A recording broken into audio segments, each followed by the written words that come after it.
Hello everyone, welcome back to my channel VSS Vedic channel. ఈరోజు మన topic ఏంటంటే వర్గోత్తమ planets అండి. దయచేసి నా ఈ ఛానల్ అయిన విఎస్ఎస్ వేదిక్ ఛానల్ని మీరు అందరూ సబ్స్క్రైబ్ చేసుకోండి. ఈ ఛానల్ ప్యూర్లీ ఒక రీసెర్చ్ ఓరియంటెడ్ ఛానల్ అన్నమాట.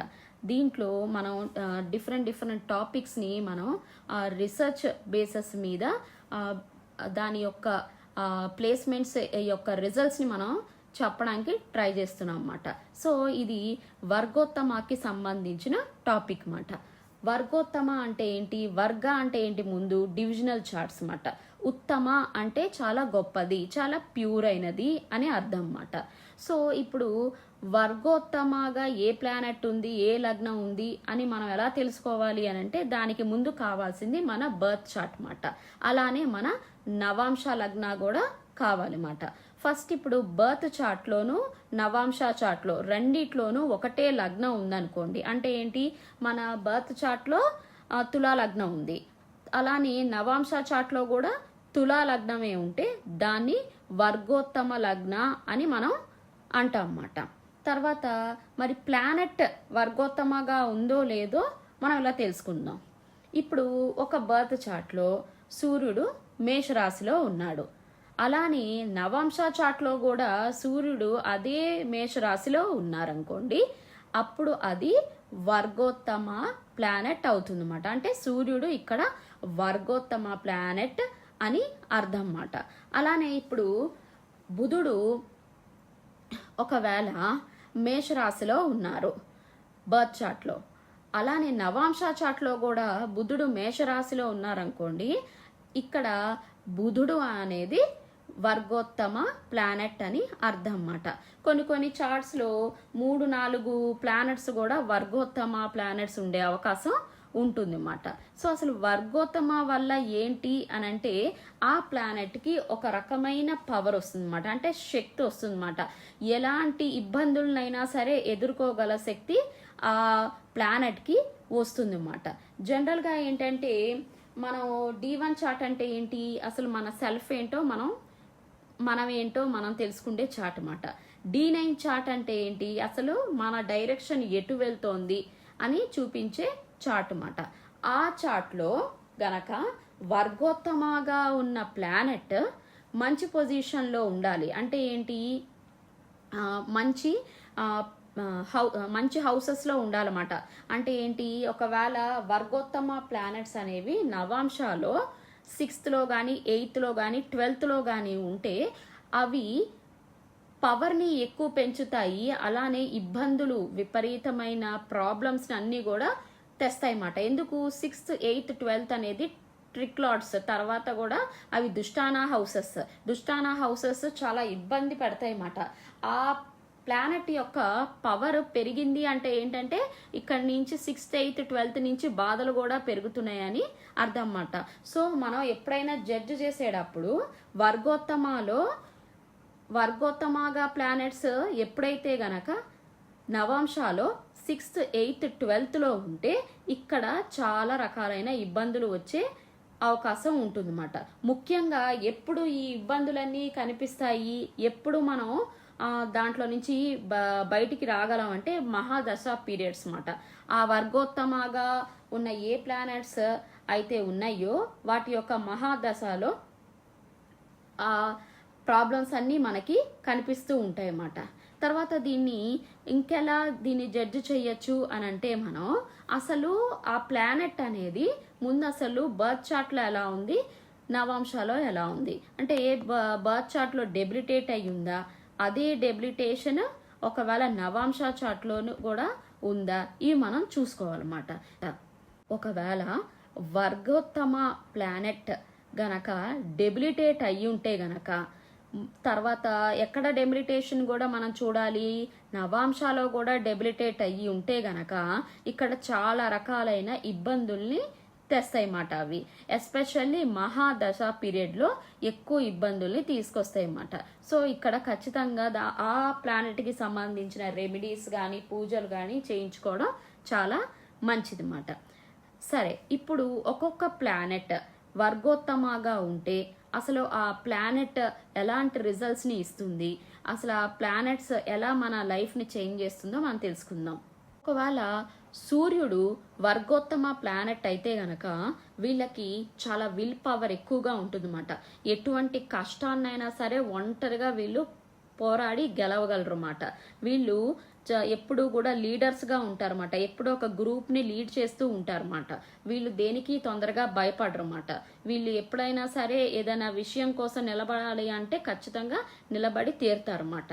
వీళ్ళు ఏదైతే అచీవ్ చెయ్యాలనుకుంటారో గోల్స్ అవి అచీవ్ చేయడానికి చాలా హార్డ్ వర్క్ చేస్తారన్నమాట. వీళ్ళకి ఆ పవర్ కూడా ఉంటుంది అన్నమాట. చాలా గ్రేట్ హైట్స్కి వీళ్ళు వెళ్ళగలరు అన్నమాట. వీళ్ళు చాలా ధార్మిక్గా ఉంటారన్నమాట. ఒకవేళ సూర్యుడు డెబిలిటేట్ అయి ఉన్న లిబ్రాలో ఒకవేళ ఆ డెబిలిటేషన్ అనేది మన నవాంశ చార్ట్లో కూడా డెబిలిటేట్ అయ్యి ఉంటే గనక ఇక్కడ కూడా ఆ వర్గోత్తమ ప్లానెట్ ఎలా బిహేవ్ చేస్తుందంటే జనరల్గా మంచి ఫ్రెండ్ సర్కిల్స్ని ఇవ్వడం, క్రియేటివిటీ వైపు తీసుకెళ్ళడం, అలా పూర్తిగా డ్యామేజ్ చేయకపోయినా 50% మాత్రం ఖచ్చితంగా బెస్ట్ రిజల్ట్స్ని ఇచ్చే అవకాశం ఉంటుందన్నమాట. ఎందుకంటే అక్కడ ఉన్నది సన్ ప్లానెట్ కాబట్టి. సో 50% అనేది ఖచ్చితంగా మంచి రిజల్ట్స్ ఇస్తుంది అన్నమాట. అంటిల్ అన్లెస్ ఎప్పుడంటే ఆ ప్లేస్మెంట్ అనేది నవాంశాలో 6th, 8th, 12th ఉండకూడదు అన్నమాట. తర్వాత ఒకవేళ మూన్ అనేది మన వర్గోత్తమ ప్లానెట్ అయి ఉంటే గనక మూన్ అంటే ఏంటి, మన ఎమోషన్స్ వీళ్ళు చాలా కంట్రోల్లో ఉంచుకుంటారన్నమాట. తర్వాత మైండ్ ఎప్పుడు ఫోకస్డ్గా ఉంటుందన్నమాట. ఏం సాధించాలో దాని మీదే ఎక్కువ ఉంటుందన్నమాట. ఈ ఎమోషనల్ స్ట్రెంగ్త్ చాలా ఎక్కువగా ఉంటుందన్నమాట. ఎవ్వరూ కూడా వీళ్ళని ఇబ్బంది పెట్టే ప్రయత్నం చెయ్యరు. ఎందుకంటే వాళ్ళకి అసలు ఏం కావాలో వాళ్ళకి తెలుసు. వాళ్ళు చాలా స్ట్రాంగ్గా ఉంటారన్నమాట. అందరి మధ్యలో వీళ్ళు సెంటర్ ఆఫ్ అట్రాక్షన్గా ఉంటూ ఉంటారన్నమాట. వీళ్ళ ఫ్యామిలీ లైఫ్, మ్యారేజ్ లైఫ్ కూడా చాలా బాగుంటుందన్నమాట. వీళ్ళకి చాలా మంచి వాళ్ళ నుంచి సపోర్ట్ లభిస్తుంది, మంచి నేమ్ అండ్ ఫేమ్ లభిస్తుంది, మంచి పాపులారిటీ లభిస్తుంది. వీళ్ళకి ఏదైనా ఇబ్బందులు వచ్చినా కూడా అవతల వాళ్ళు ఎక్కువగా కూడా హెల్ప్ చేస్తూ ఉంటారన్నమాట. అలానే ఒకవేళ ఇది నవాంశాలో ఇదే మూన్ గనక వర్గోత్తమగా ఉండి 6th, 8th, 12th హౌసెస్లో ఉంటే గనక ఇక్కడ ప్రాబ్లమ్స్ని ఎక్కువ తెచ్చి పెట్టే అవకాశం ఉంటుందన్నమాట. ఎందుకు ప్రాబ్లమ్స్ని ఎక్కువ తెస్తారంటే ఇక్కడ ఎందుకు ప్రాబ్లమ్స్ ఎక్కువ వస్తాయంటే ఇక్కడ వీళ్ళ మీద విపరీతమైన ప్రెషర్ ఏర్పడుతుందన్నమాట. వీళ్ళు మైండ్ ఎక్కువగా ఫోకస్ చేయలేకపోతారన్నమాట. సో అవి ఎందుకంటే దుష్టాన హౌసెస్ ఎప్పుడు కూడా బ్యాడ్ రిజల్ట్స్ని ఇచ్చే అవకాశం ఎక్కువగా కూడా ఉంటుందన్నమాట. సో ఇక్కడ వీళ్ళు చాలా జాగ్రత్తగా ఉండాలన్నమాట. నెక్స్ట్ మర్క్యూరీ అంటే బుధుడు వర్గోత్తమగా ఉంటే వీళ్ళకి చాలా మంచి స్పీచ్ ఉంటుందన్నమాట. చాలా బాగా కమ్యూనికేట్ చేయగలరు. వీళ్ళు మాసెస్ని లీడ్ చేయగలరు అన్నమాట.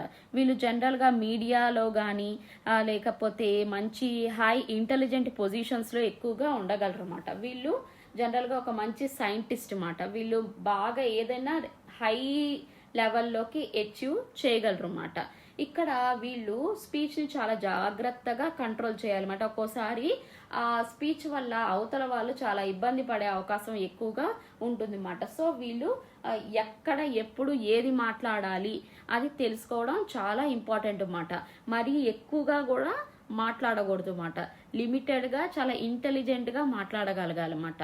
ఇప్పుడు ఇక్కడ శని కానీ రాహుకేతులు ఇన్ఫ్లుయెన్స్ ఉంటే గనక ఇంకా చాలా జాగ్రత్తగా ఉండాలన్నమాట.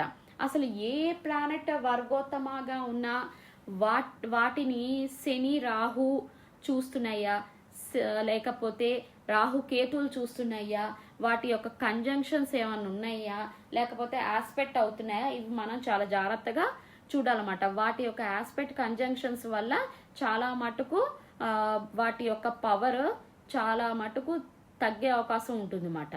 తర్వాత శుక్రుడు ఒకవేళ వర్గోత్తమ ప్లానెట్గా ఉంటే గనక ఇది చాలా మంచి పొజిషన్ అన్నమాట. అందరూ వీళ్ళతో ఎక్కువ మాట్లాడాలని ట్రై చేస్తూ ఉంటారన్నమాట. పీపుల్ ఎక్కువగా కూడా వీళ్ళకి అట్రాక్ట్ అవుతూ ఉంటారన్నమాట. వీళ్ళకి మంచి డ్రెస్సింగ్ సెన్స్, అసలు ఎలా బిహేవ్ చేయాలి, అవన్నీ తెలుసు మాట. వీళ్ళకి మంచి వెల్త్ ఉండే అవకాశం ఎక్కువ ఉంటుందన్నమాట. లగ్జరియస్ లైఫ్ ఉండే అవకాశం ఎక్కువ ఉంటుందన్నమాట. తర్వాత హెల్త్ కూడా నెమ్మదిగా ఇంప్రూవ్ అవుతూ ఉంటుందన్నమాట. వీళ్ళకి కూడా మంచి విల్ పవర్ ఉండే అవకాశం ఎక్కువగా ఉంటుందన్నమాట. ఇక్కడ మళ్ళీ మనం చూడాల్సింది ఏంటంటే రాహు కేతువులు ఏమైనా ఉన్నాయా, శని ఏమన్నా దృష్టి ఉందా, ఇవన్నీ చూడాలన్నమాట. ఒకవేళ ఏమన్నా మెలఫిక్ ఇన్ఫ్లుయెన్సెస్ ఉంటే గనక వీళ్ళు ఏం చేస్తారంటే చాలా లేజీగా ఉండొచ్చు, ఏ పని తొందరగా అంత ఇంట్రెస్ట్గా చేయకపోవచ్చు అన్నమాట. తర్వాత మార్స్ వర్గోత్తమగా ఉంటే ఏమవుతుంది, మార్స్ అంటే ఏంటి అసలు ఫిజికల్ ఎనర్జీ అన్నమాట. ఫిజికల్ ఎనర్జీ చాలా హైలో ఉంటుంది, చాలా బలవంతులుగా ఉంటారన్నమాట. వీళ్ళకి ఎటువంటి ఫిజికల్ యాక్టివిటీస్ ఇచ్చినా కూడా చాలా యాక్టివ్గా వీళ్ళు అది చేయగలరు అన్నమాట. వీళ్ళు స్పోర్ట్స్లో కానీ ఆర్మీ నేవీలో కానీ లేకపోతే ఎలాంటి ఏదైనా బాడీని ఉపయోగించి చేసే ఏ యాక్టివిటీ బేస్డ్ స్పోర్ట్స్లో కానీ అట్లా వీళ్ళు ఉండగలరు అన్నమాట. వీళ్ళకి చాలా కరేజ్ ఎక్కువ అన్నమాట. కానీ ఇక్కడ మనం చూసుకోవాల్సింది ఏంటంటే ఇవి ఏదైనా సాటర్న్ రాహు కేతుతో ఉన్నాయా అని మనం చూడాలన్నమాట. ఎందుకంటే ఆ మార్స్ ఎనర్జీ అనేది ఇంకా డబల్ అయ్యే అవకాశం ఎక్కువగా ఉంటుంది అన్నమాట. ఇవి జనరల్గా కూడా ఈ మార్స్ వర్గోత్తమ అనేది నవాంశాల్లో 6th 8th 12th ఉన్నా సరే వీళ్ళకి కరేజ్ చాలా ఎక్కువగా ఉంటుంది. వీళ్ళు ఫైటర్ లాగా బిహేవ్ చేస్తారు. వీళ్ళు చాలా మంచి ఉద్దేశం కోసం ఎక్కువగా కూడా పోరాడుతూ ఉంటారన్నమాట. అదే జూపిటర్ వర్గోత్తమగా ఉంటే వీళ్ళు ఎలా ఉంటారంటే వీళ్ళు గురువులుగా ఉంటారు. వీళ్ళ ఫ్రెండ్స్ లేకపోతే వాళ్ళు ఎవరైతే ఇంటరాక్ట్ అవుతూ ఉంటారో వాళ్ళు కూడా గురువు టైపుల్లా ఉంటారన్నమాట. వీళ్ళకి చాలా నాలెడ్జ్ ఎక్కువగా ఉంటుంది, విజ్డమ్ ఎక్కువగా ఉంటుంది. వీళ్ళకి తెలిసిన విషయాన్ని ఖచ్చితంగా 10 మందికి చెప్పడానికి ఎక్స్ప్లెయిన్ చేయడానికి ట్రై చేస్తారన్నమాట. అంటే ఏంటి, వీళ్ళు ఏమన్నా మంచి సబ్జెక్ట్ నేర్చుకున్నారనుకోండి, లేదంటే హయ్యర్ నాలెడ్జ్ ఉంది, ఏదైనా ఫిలసాఫికల్ థాట్స్ ఉన్నాయనుకోండి, అవన్నీ వీళ్ళు అవతల వాళ్ళతో ఎక్కువ షేర్ చేసుకోవడానికి ఇంట్రెస్ట్ చూపిస్తారన్నమాట. వీళ్ళకి ఎప్పుడు గురువు యొక్క బ్లెస్సింగ్స్ ఎప్పుడూ కూడా ఉంటాయన్నమాట. ఎందుకంటే ఇది చాలా స్ట్రాంగ్ పొజిషన్ అన్నమాట. జూపిటర్ వర్గోత్తమ అంటే చాలా స్ట్రాంగ్ పొజిషన్ అన్నమాట. ఇక్కడ కూడా మనం చూడాల్సింది ఏంటంటే నవాంశాలో అది 6th ఉందా, 8th ఉందా, 12th ఉందా అన్నది మనం చెక్ చేసుకోవాలన్నమాట. ఆ హౌసెస్లో ఉన్నాయేమో అని చెక్ చేసుకోగలిగితే అప్పుడు మనకి రిజల్ట్స్ అనేవి మంచిగా ఉంటాయా లేకపోతే నెగిటివ్ రిజల్ట్స్ వచ్చే అవకాశం ఉంటుందా మనకి తెలుస్తుంది అన్నమాట. అలానే ఒకవేళ జూపిటర్ వర్గోత్తమగా ఉందనుకోండి, ఫస్ట్ హాఫ్ ఆఫ్ ది లైఫ్లో వాళ్ళు ఏవైతే ఎక్కువగా నమ్ముతారో, వాళ్ళ ఫిలసాఫికల్ థాట్స్ ఎలా ఉంటాయో, వాళ్ళకి తెలిసిన నాలెడ్జ్ ఏదైతే ఉందో అది సెకండ్ హాఫ్ ఆఫ్ ది లైఫ్లో వాళ్ళు ఆ పాత్లోనే వెళ్తారు. తర్వాత వాళ్ళ చుట్టుపక్కల ఉన్న వాళ్ళందరికీ కూడా అదే టీచ్ చేస్తారన్నమాట. తర్వాత శని వర్గోత్తమగా ఉందనుకోండి, ఇక్కడ శని యొక్క బ్లెస్సింగ్స్ ఎటువంటి బ్యాడ్ సిచ్యువేషన్ నుంచైనా సరే ఆ పర్సన్ని బయటికి తీసుకొస్తారన్నమాట. ఎటువంటి ఇబ్బందులు వచ్చినా ఆటంకాలు వచ్చినా వాటన్నిటిలో నుంచి వీళ్ళు బయటకు వస్తారన్నమాట. జనరల్గా శని అలాంటి కండిషన్స్లోకి ఎందుకు తీసుకెళ్తుంది అంటే ఆ పర్సన్ని చాలా స్ట్రాంగ్గా తయారు చేయడానికి అన్నమాట. వాళ్ళు ఎప్పుడూ కూడా ఒక రైటీజియస్ పాత్ వైపు వెళ్ళటానికే చూస్తారన్నమాట. అంటే ధర్మంగా ఉండటానికే చూస్తారన్నమాట. వీళ్ళు తొందరగా ఎవరితోనూ గొడవ పట్టడానికి ఇష్టపడరన్నమాట. శని ఎప్పుడూ కూడా వీళ్ళని ఏ తప్పు చేయకుండా ఉంచడానికి చాలా మటుకు ఆ బ్యాడ్ సిట్యువేషన్లోకి వెళ్లకుండా ఉంచడానికి ఎప్పుడు శని చూస్తూ ఉంటారన్నమాట. సో వీళ్ళు ఏదైనా బ్యాడ్ వైపు వెళ్తూ ఉంటే అది ఎంబడే సాటర్న్ ఏం చేస్తారంటే వీళ్ళని ఆపేస్తారన్నమాట. సో వీళ్ళు ఎప్పుడు కూడా సాటర్న్ వర్గోత్తమగా ఉన్నప్పుడు వీళ్ళని ఎప్పుడు సాటర్నే ప్రొటెక్ట్ చేస్తూ ఉంటుందన్నమాట. కరెక్ట్ టైంలో కరెక్ట్ నిర్ణయాలు తీసుకోగల శక్తిని సాటర్న్ వీళ్ళకి చూపిస్తూ ఉంటుందన్నమాట. So just wait and go అనే థీమ్ని వీళ్ళు ఫాలో అవ్వాలన్నమాట. తర్వాత రాహు వర్గోత్తమగా ఉంటే వీళ్ళు చాలా జీనియస్ మాట. వీళ్ళు ఎట్లాంటి సిట్యువేషన్స్నైనా ఎట్లాంటి ఇబ్బందులనైనా సరే దాటుకొని రాగలరు అన్నమాట. జనరల్గా రాహు అనేది ఏంటంటే ఒక్కోసారి అన్కన్వెన్షనల్గా ఉండే అవకాశం ఉంటుంది కాబట్టి ఇక్కడ వీళ్ళు గుర్తుంచుకోవాల్సిన విషయం ఏంటంటే వీళ్ళు ఒక ధార్మిక అయిన పాత్రలోనే వెళ్తే ఈ రాహు వర్గోత్తమ అనేది చాలా మంచి రిజల్ట్స్ని ఇస్తాయి అన్నమాట. దానికి మనం ఏం చేయాలంటే సెల్ఫ్ కంట్రోల్డ్గా ఉండాలన్నమాట. మనం ముందు ఏదైనా పని చేసే ముందు మనం చేసేది రైటా రాంగా అవన్నీ చెక్ చేసి మనం చేసేది రైటా రాంగా అని చెక్ చేసుకుంటే చాలా మంచిది అన్నమాట. అలానే కేతు వర్గోత్తమగా ఉంటే ఏమవుతుందంటే జనరల్గా వీళ్ళు చాలా ఒంటరితనంగా ఉండడానికి ఇష్టపడతారన్నమాట. వీళ్ళు చాలా స్పిరిచువాలిటీ వైపు, రీసెర్చ్ వైపు, చాలా అంటే మంచి మంచి ఆస్ట్రాలజర్స్, చాలా సైంటిఫిక్ రీసెర్చ్ వైపు పెద్ద పెద్ద మిస్టిక్స్ ఉండే అవకాశం ఎక్కువగా ఉంటుందన్నమాట. జనరల్గా కేతు ఎప్పుడు ఐసోలేషన్ని తీసుకొస్తుందండి? ముందు చాలా ఇబ్బందులు, చాలా బిట్రయల్స్ అన్నీ అయిపోయిన తర్వాత వీళ్ళు ఇంకా నాకు ఎవరు అవసరం లేదు, నేను ఒంటరితనంగానే ఉండడానికి ఇష్టపడతాను అనే యొక్క డిటాచ్మెంట్లోకి తీసుకొస్తుంది అన్నమాట. అది ఎందుకు తీసుకొస్తుంది? ఎందుకంటే ఆ పర్సన్ని స్పిరిచువల్ పర్సన్ని చేయడానికి అన్నమాట. అంటే ఏంటి, స్పిరిచువాలిటీలోకి తీసుకెళ్ళడానికి ఇలాంటి సిట్యువేషన్స్ అన్నీ మనకి వస్తూ ఉంటాయి అన్నమాట. సో ఇది కూడా చాలా మంచి పొజిషన్ అన్నమాట. ఎందుకంటే ఇక్కడ వీళ్ళు మోక్ష వైపు వెళ్ళే అవకాశం ఎక్కువగా ఉంటుందన్నమాట. ఇక్కడ జనరల్గా మనం ఆలోచిస్తే ఏం చేయాలంటే ముందు ఎప్పుడూ కూడా వర్గోత్తమ అనేది ప్లానెట్స్ అనేవి ఒకవేళ బర్త్ చార్ట్లో గనక అవి కేంద్రాలో ఉన్న త్రికోణాలో ఉన్న, అంటే ఏంటి, వర్గోత్తమ ప్లానెట్స్ అనేవి కేంద్ర త్రికోణాల్లో ఉండి బర్త్ చార్ట్లో, అలానే నవాంశాలో కూడా కేంద్ర త్రికోణాల్లో ఉంటే గనక అవి చాలా మంచి మంచి యోగాస్ ఫామ్ అవుతాయి అన్నమాట. హై పవర్ ఇస్తాయి అన్నమాట. అంటే ఎటువంటి ఇబ్బందులనైనా దాటుకుంటూ చాలా మంచి మంచి రిజల్ట్స్ ఇచ్చే అవకాశం ఎక్కువగా ఉంటుందన్నమాట. ఎందుకు? ఆ యొక్క హౌసెస్ కూడా అంతే పవర్ఫుల్గా ఉన్నాయి కాబట్టి. సో ఇక్కడ మనం చూడాల్సింది ఏంటంటే, ఒకటి మనం ఏ సైన్లో ఉంటుంది ఈ వర్గోత్తమ ప్లానెట్స్ అనేది, మనం ఏ రాశి సైన్లో ఉంటుందో అది మనం చూసుకొని ఏ హౌసెస్లో ఫామ్ అవుతున్నాయి ఇవి నవాంశాలో, తర్వాత బర్త్ చార్ట్లో రెండు చెక్ చేసుకోగలిగితే ఆ ప్లానెట్ వల్ల మనం ఇబ్బంది పడుతున్నామా, లేకపోతే ఆ ప్లానెట్ వల్ల మనకు ఎటువంటి హెల్ప్ జరుగుతుందో మనకు తెలుస్తుంది అన్నమాట. జనరల్గా ఒకవేళ ఆ ప్లానెట్ గనక మన నవాంశాలో 6th 8th 12th ఉంటే గనక చాలా ఇబ్బందులను ఎక్కువ తీసుకొస్తుంది అన్నమాట. దానివల్ల వచ్చే రిజల్ట్స్ కంటే కూడా ఇబ్బందులు ఎక్కువగా ఉంటాయి అన్నమాట. అందుకని ప్రతిసారి వర్గోత్తమ ప్లానెట్ ఉంటే ఖచ్చితంగా అన్ని పాజిటివ్సే ఉంటాయి, అంత మంచి రిజల్ట్సే వస్తాయి అని అనుకోవడానికి లేదన్నమాట. దాని కంజంక్షన్స్, దాని ఆస్పెక్ట్స్, తర్వాత అది నవాంశాలో ఏ హౌస్లో ఉంది, ఒకవేళ అది డెబిలిటేటెడ్లో ఉందా లేదంటే నార్మల్గా ఉందా, అంటే బర్త్ చార్ట్లో డెబిలిటేట్ అయ్యి తర్వాత నవాంశ చార్ట్లో మంచి పొజిషన్లోకి వెళ్ళింది అనుకోండి, ఆ ప్లానెట్కి స్ట్రెంగ్త్ ఎక్కువగా ఉంటుంది అన్నమాట. అది వర్గోత్తమ అయినా కాకపోయినా. అట్లానే ఒక వర్గోత్తమ ప్లానెట్ ఉందనుకోండి, అది డెబిలిటేట్ అయి ఉంది, అదే నవాంశాలో కూడా డెబిలిటేట్ అయ్యి ఉంది, కానీ అది మంచి కేంద్ర త్రికోణాల్లో ఉందనుకోండి, ఆ ప్లానెట్కి స్ట్రెంగ్త్ వస్తుంది అన్నమాట.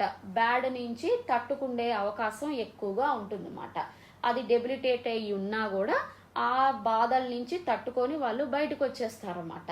ఒకవేళ డెబిలిటేట్ అయ్యి ఉంది, తర్వాత దుష్టాన హౌసెస్లో ఉందనుకోండి, అక్కడ చాలా రకాలైన ఆబ్స్టికల్స్, చాలా ఇబ్బందులు వచ్చే అవకాశం ఉంటుందన్నమాట. దాని అన్నిటికీ ఏం చేయాలి అని అంటే, ఆ ప్లానెట్కి సంబంధించిన రెమెడీస్ మనం చేసుకోగలిగితే అది కొంతవరకు మనని ప్రొటెక్ట్ చేస్తూ ఉంటుందన్నమాట.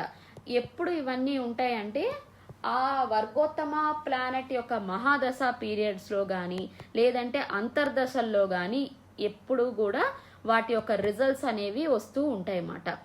వాటి యొక్క రిజల్ట్స్ మళ్ళీ ట్రాన్సిట్స్లో కూడా ఉండే అవకాశం ఉంటుంది అన్నమాట. సో మనం ఆ ప్లానెట్ యొక్క మహాదశ టైంలో చాలా జాగ్రత్తగా ఉండి వాటికి సంబంధించిన ఏవైనా సరే చిన్న చిన్న రెమెడీస్ అంటే పూజ చేయించుకోవడం కానీ అలాంటివి ఏమన్నా మనం చేసుకోగలిగితే ఆ ప్లానెట్ యొక్క స్ట్రెంగ్త్ని మనం పెంచుకోవచ్చు అన్నమాట. సో వర్గోత్తమ ప్లానెట్స్ అంటే ఇంకా ఎప్పుడూ కూడా స్ట్రాంగ్ పవర్ఫుల్ అని చెప్పడానికి లేదన్నమాట. వాటి యొక్క ప్లేస్మెంట్స్, వాటి యొక్క హౌస్ ప్లేస్మెంట్స్, వాటి యొక్క ఆస్పెక్ట్స్ కంజంక్షన్స్ని బట్టి అవి మంచి రిజల్ట్స్ ఇస్తున్నాయా బ్యాడ్ రిజల్ట్స్ ఇస్తున్నాయా మనం డిసైడ్ చేసుకోవచ్చు అన్నమాట. ఇదండి మొత్తానికి వర్గోత్తమ ప్లానెట్స్ తర్వాత వర్గోత్తమ లగ్న గురించి విశేషాలు అన్నమాట. దయచేసి నా ఈ ఛానల్ అయిన విఎస్ఎస్ వేదిక్ ఛానల్ని మీరందరూ సబ్స్క్రైబ్ చేసుకోండి.